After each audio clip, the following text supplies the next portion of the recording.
그러면 야고보서 1장 2절부터 4절까지 봉독해 드리도록 하겠습니다. 내 형제들아, 너희가 여러 가지 시험을 당하거든 온전히 기쁘게 여기라. 이는 너희 믿음의 시련이 인내를 만들어내는 줄 너희가 알미라.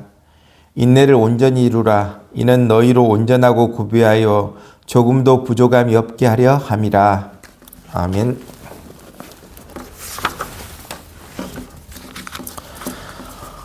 우리는 세상을 살아가면서 늘 모든 일이 형통하기만을 바랍니다. 어려움 없고 잘되고 성공하기를 바랍니다. 그런데 확실한 것은 하나님은 그렇게 자녀들 기르시지 않는다라는 사실입니다. 그것은 하나님의 뜻이 아니라는 것입니다. 우리 하나님은 하나님의 백성이 아무런 어려움 없이 자라도록 그렇게 두시지는 않는다라는 사실입니다. 하나님께 택함 받아 주의 자녀가 된 것, 큰 은혜임 분명한 사실입니다. 우리 하나님은 선한 목적과 큰 계획을 가지시고 우리를 부르고 계십니다. 창세기 12장 2절에 내가 너로 큰 민족을 이루고 내게 복을 주어 내 이름을 창대하게 하리니 너는 복이 될지라, 이와 같이 말씀해 주고 있습니다. 창대하게 하시고 큰 복을 주시기 위해 우리를 부르십니다. 하지만 하나님은 빨리 주시지 않습니다. 쉽게 높은 자리에 올라가게 하시지 않습니다. 그러기에 우리는 조급한 마음 버려야 합니다. 속히 은혜 받고 큰일 해야겠다는 생각 우리는 가져서는 안 된다는 사실입니다. 누가복음 19장에 보면 예수님께서 갈릴리 지역에서 복음을 전파하시고 예루살렘으로 내려오시는 길에 있었던 일을 기록하고 있습니다. 예수님께서 여리고로 지나가실 때 많은 사람들이 예수님을 환영했습니다. 그 중에 세리장 삭개오의 집에 초청을 받으시고 예수님은 누가복음 19장 9절에 이와 같이 말씀해 주고 있습니다. 오늘 구원이 이 집에 이르렀으니 이 사람도 아브라함의 자손임이로다, 이와 같이 말하고 있습니다. 그때 제자들은, 우리 유대인들은 밤낮으로 기도하고 기다리더니 하나님의 나라가 이제 가까이 오는가 보다, 천국이 곧 이루어지는가 보다, 주님께서 예루살렘에 올라가시니 이제 예루살렘은 자유와 평화를 누리고 온 세계 민족이 모여드는 거룩한 성이 되겠구나, 이와 같이 생각했습니다. 하지만 예수님은 하나님 나라는 당장 임하는 것이 아니다. 지금 예루살렘에 임하는 것이 아니다, 이와 같이 말씀하십니다. 종말이 와서 당장 주님께서 재림하시고 이 땅 위에 하나님 나라가 건설된다는 생각을 우리는 가져서는 안 된다는 것입니다. 그래서 예수님께서 비유의 말씀을 해주고 있습니다. 누가복음 19장 11절로 26절까지 말씀, 바로 은 열문화의 비유를 말씀해 주고 있습니다. 그 내용은 다음과 같습니다. 천국은 주인이 종 10명에게 돈을 한 문화씩 주고 먼 나라로 간 것과 같다. 바로 천국은 무엇과 같습니까? 하나님께서 택하신 자녀에게, 예수 믿는 사람에게 각각 한 문화씩 주고 멀리 가는 것과 같다고 말하고 있습니다. 문화는 바로 로마의 화폐 단위입니다. 한 문화는 우리 단으로 말하면 100일 정도 일한 노동자의 품값입니다. 그러면 그 돈을 가지고 무엇을 하라고 했습니까? 장사하라고 했습니다. 주인이 돌아와서 이윤을 남긴 자에게는 축복하고 이윤을 남기지 못한 자에게는 가지고 있는 것을 빼앗아서 이윤을 남긴 자에게 더 주는 것, 이것이 바로 천국이고 하나님 나라다 말씀해 주고 있습니다. 이 세상에 여러 가지 직업들이 있습니다. 하지만 특별히 사업하는 것 참 어렵습니다. 장사하는 것 참 어렵습니다. 사업하는 사람에게 있어서 무엇보다도 중요한 것은 참는 것입니다. 인내하는 것입니다. 고생도 어려움도 참아야 합니다.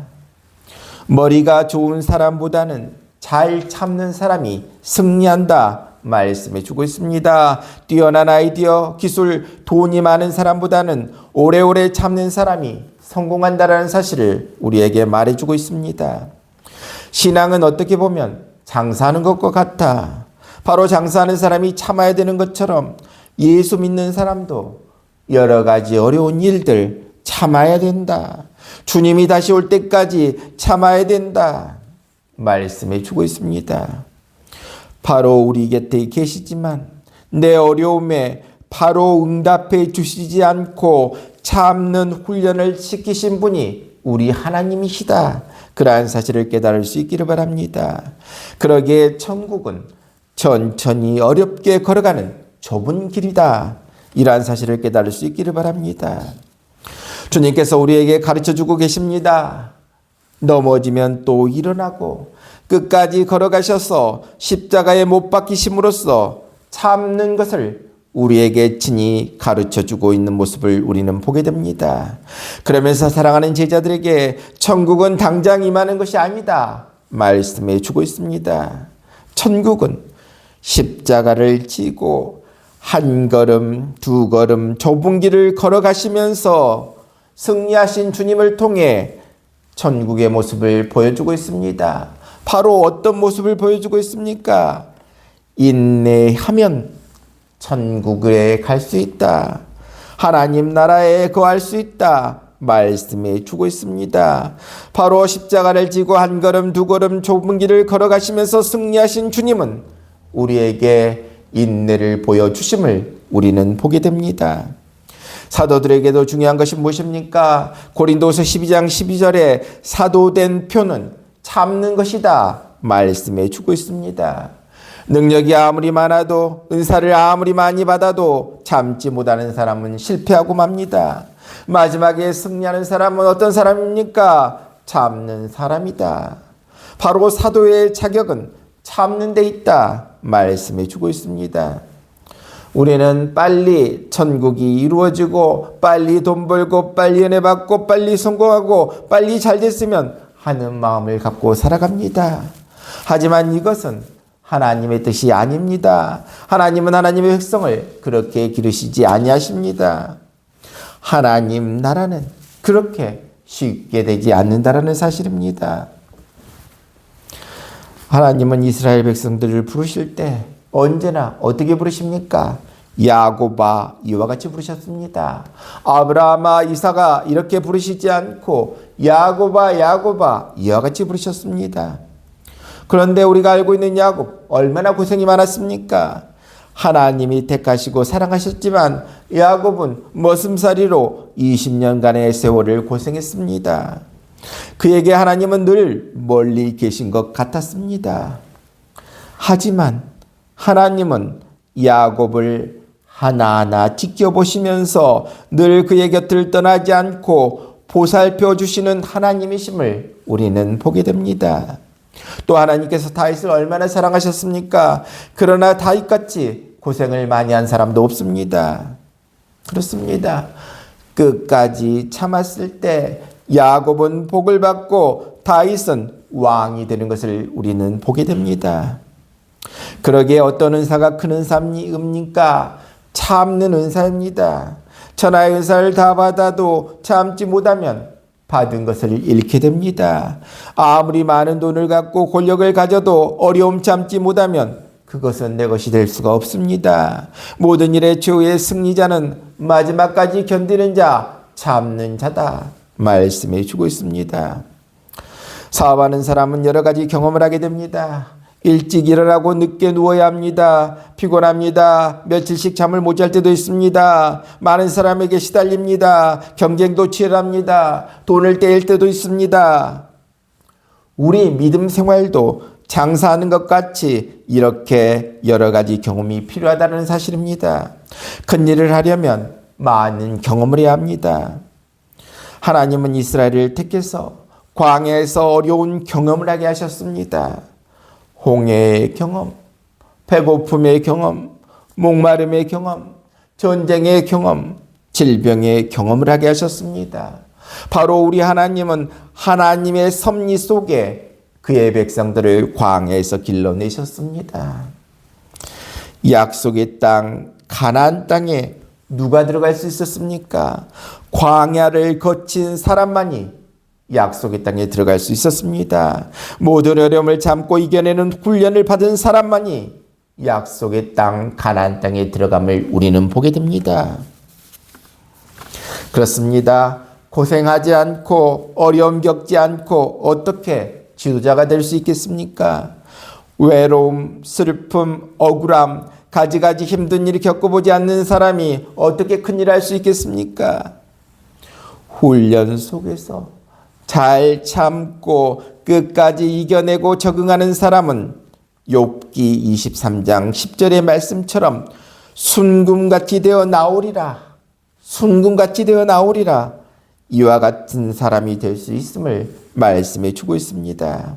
바로 금이 불 속에 들어갔다가 나오면 더욱 빛이 나듯이 우리도 어려움을 겪고 나야 더욱 은혜의 사람이 될 수 있다는 사실을 우리에게 말씀해 주고 있습니다. 우리가 왜 이렇게 불평이 많습니까? 왜 이렇게 낙심합니까? 그럴 때 우리가 한 번이라도 요셉을 생각해 보셨습니까? 야곱을 생각해 보셨습니까? 하나님의 자녀가 작은 일에도 넘어지고 시험 들린다고 한다면 어떻게 사탄과 싸워 이길 수 있겠습니까? 예수 따라가는 하나님의 자녀들이 조그만 것도 못 참고 그저 특별한 은사만 받으려고 하고 천국이 당장 이루어지는 것 같이 생각해서는 안 된다는 것입니다. 믿음, 바로 믿음은 바로 그렇게 빨리 자라는 것 아니다. 성경은 말씀해 주고 있습니다. 정상적인 신앙은 천천히 걸어가는 것과 같다. 모든 것들을 경험하며 쌓아 올라가는 것과 같다. 모든 것들을 참아내야 한다 말씀해 주고 있습니다. 그렇습니다.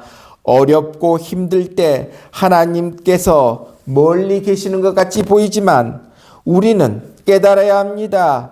늘 내 곁에 계신다. 내 옆에 계신다. 그러한 사실을 깨닫고 믿고 끝까지 인내하며 나아가는 귀한 우리 모두 될 수 있기를 바랍니다.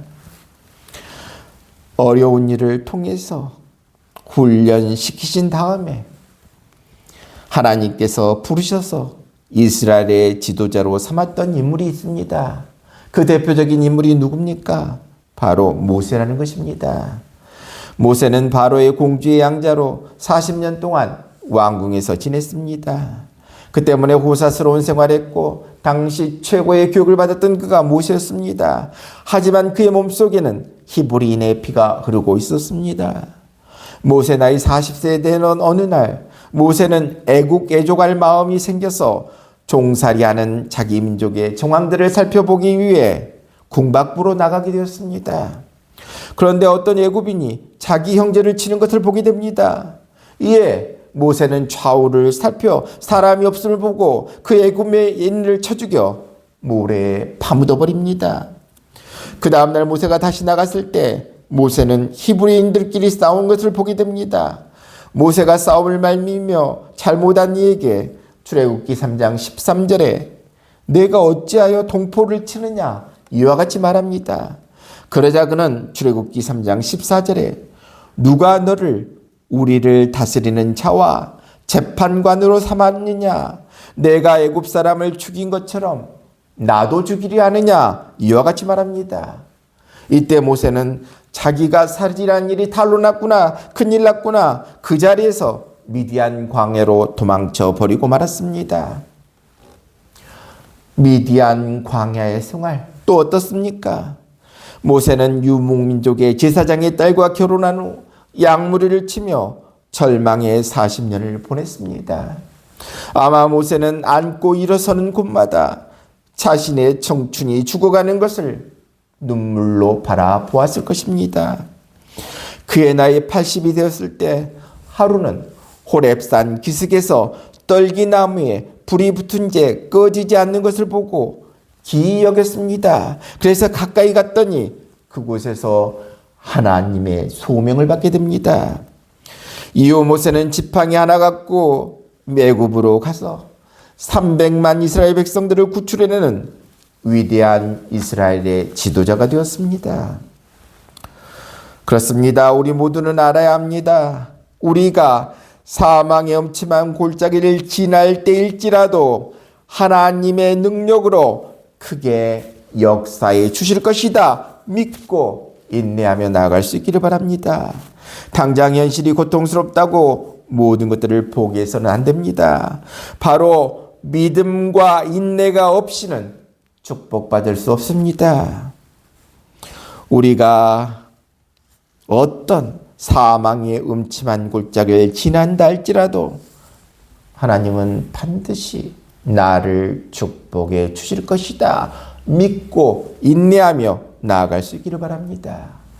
요셉은 형들에 의해 종으로 팔리고 나중에는 억울한 누명을 쓴 채 감옥에 들어갔어도 하나님을 믿고 현재의 고난을 인내했습니다. 그 결과 어떻게 됩니까? 요셉은 위대한 기적을 체험함을 보게 됩니다. 우리 모두도 좋으신 하나님을 믿고 인내하며 나아갈 수 있기를 바랍니다. 우리 하나님은 좋으신 하나님이시다 믿고 인내하고 나아가면 하늘의 별과 같고 바다의 모래같이 많은 민족을 이루어 주신 하나님께서 반드시 우리를 축복해 주시고 우리에게 놀라운 기적이 일어나게 해 주실 것입니다. 우리 모두도 이러한 사실을 믿고 인내해서 큰 축복을 받아 누리고 놀라운 기적 또한 체험할 수 있기를 바랍니다.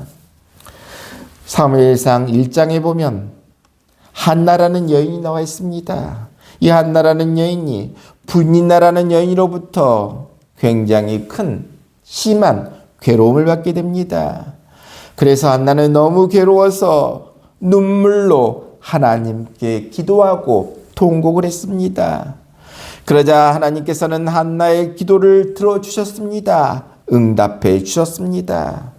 바로 한나가 하나님 앞에 하나님만을 의지하고 하나님 앞에서 기도했더니 오래오래 참고 나아갔더니 하나님께서는 사무엘이라는 귀한 아들을 그녀에게 안겨주셨습니다.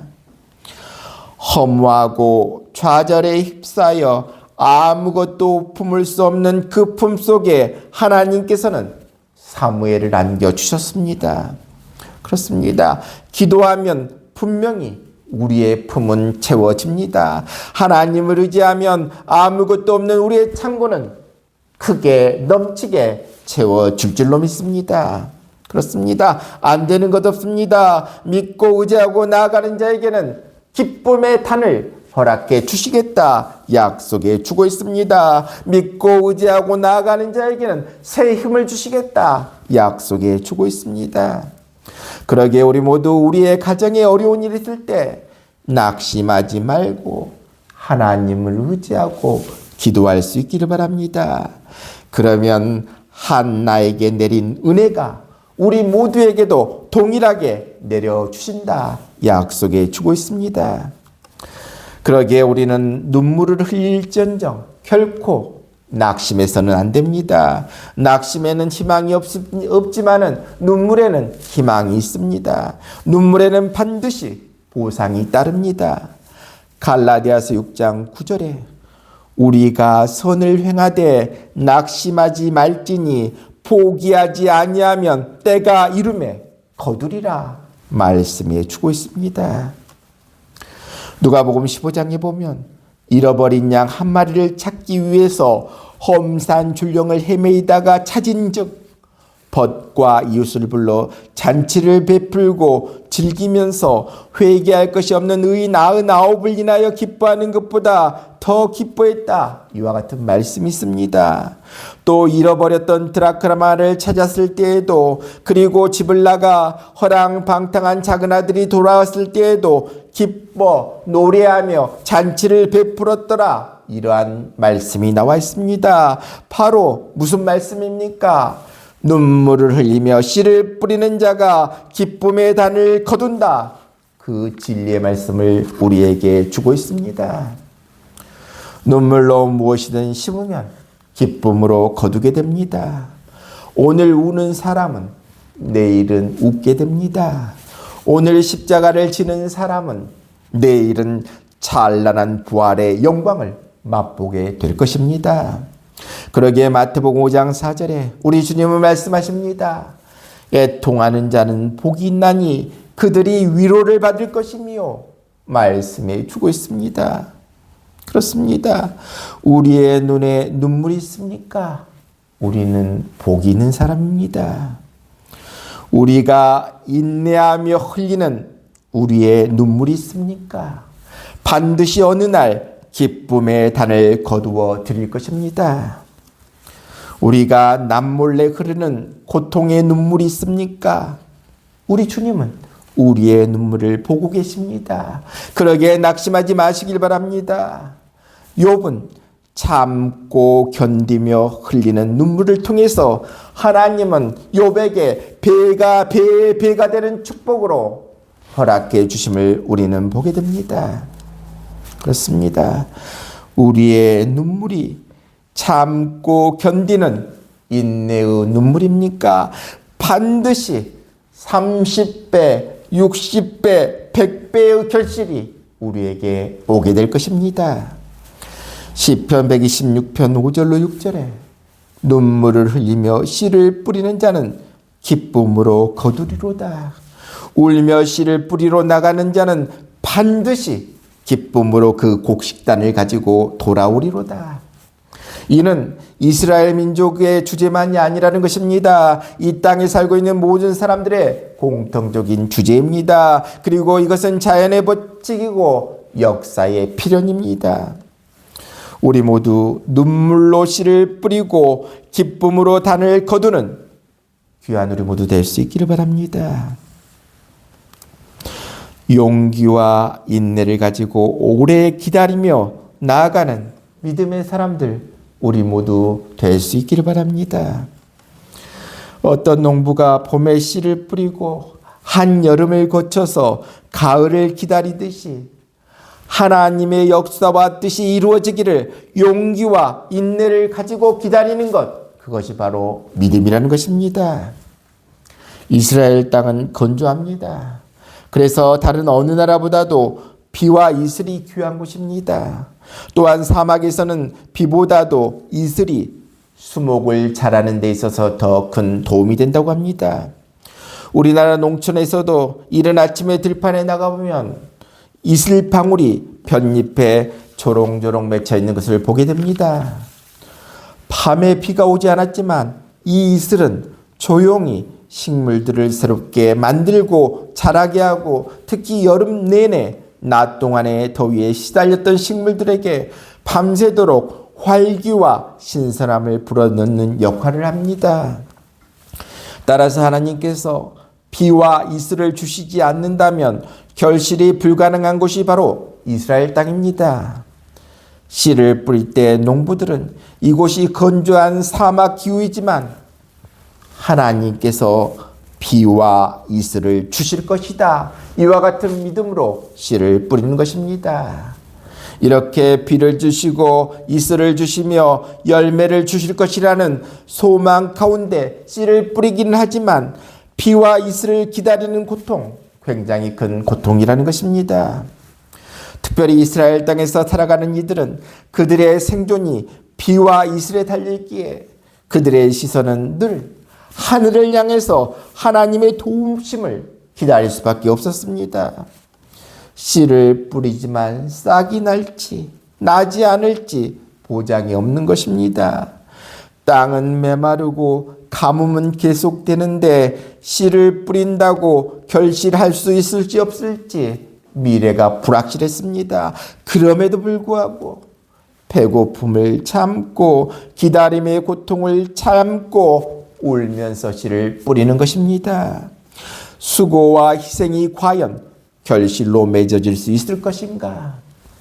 그러므로 농부들에게 있어서 가장 필요한 것은 바로 인내입니다. 이와 마찬가지로 우리에게 있어서도 중요한 것은 바로 무엇이겠습니까? 하나님을 신뢰하고 하나님을 절적으로 의지하는 마음입니다. 우리가 하나님을 믿고 신뢰하지 않으면 우리 안에 인내할 수 있는 힘이 생길 수 없다는 것입니다. 그러기에 시편 126편 5절로 6절 말씀처럼 눈물을 흘리며 씨를 뿌리는 자는 기쁨으로 거두리로다. 울며 씨를 뿌리러 나가는 자는 반드시 기쁨으로 그 곡식단을 가지고 돌아오리로라 말씀해 주고 있습니다. 심고 뿌리는 일 쉬운 일 아닙니다. 자라게 하는 일 쉬운 일 아닙니다. 그러나 눈물 가운데 고통 가운데 씨를 뿌린 자는 결실의 기쁨을 기대할 수 있습니다. 우리는 많은 눈물의 씨, 기도의 씨 뿌릴 수 있기를 바랍니다. 눈물 없이, 수고 없이, 희생 없이, 인내 없이 좋은 결실을 기대하는 것은 심지 않고 거두는 것과 같다라는 것입니다.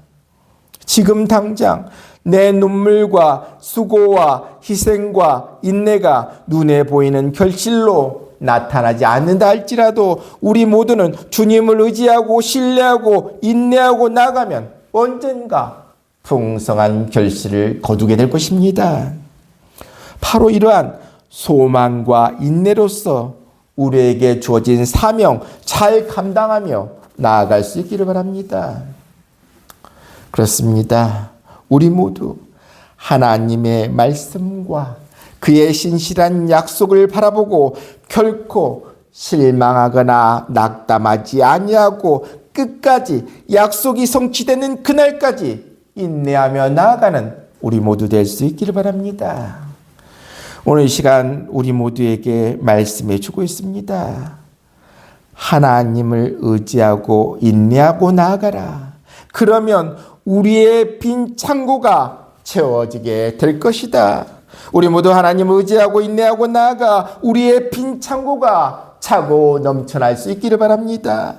또 우리 모두 하나님을 의지하고 인내하고 나아가 우리 모두 기쁨의 단을 거둘 수 있기를 바랍니다. 우리 하나님께서는 우리가 믿음 안에 살고 인내하고 나아가면 반드시 축복해 주시겠다. 놀라운 기적 체험하게 주시겠다. 약속해 주고 있습니다. 우리 모두 하나님을 믿고 인내하며 나아가 축복의 사람들 다 될 수 있기를 바랍니다. 우리 모두가 축복의 사람들 다 되어서 하나님께서 주신 새 힘으로 이 세상을 힘있게 가볍게 나아갈 수 있는 귀한 우리 모두 다 될 수 있기를 주님의 이름으로 축원합니다.